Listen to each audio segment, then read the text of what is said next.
ఏంటి పోవాలా? పోతా బాబు. చూడు నువ్వు జాగ్రత్తగా వెళ్ళు. ముందు లారీ వస్తుంది. అయ్యో పోర తొక్క. చ ఏం మనసులో ఎవరు ఏంటో కూడా అసలు తెలుసుకోలేరనమాట.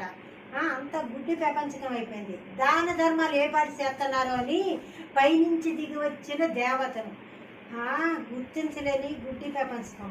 చి ఏంటి పోవాలా? పోతా బాబు. చూడు అడిగానని చిన్న చూపు చూడమాక.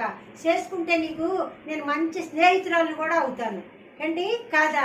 చూడు బాబు, నువ్వు ఒక మంచి స్నేహితుడు అయితేనే కదా ఇంకొక మంచి స్నేహితుడిని గుర్తించగలవు. పోవాలా? పోతాలే బాబు, నువ్వు జాగ్రత్తగా పో. అయ్యో ఏం మనసులో ఏటో ఏం చెయ్యాలబ్బా, ఏం అర్థం కావట్లా.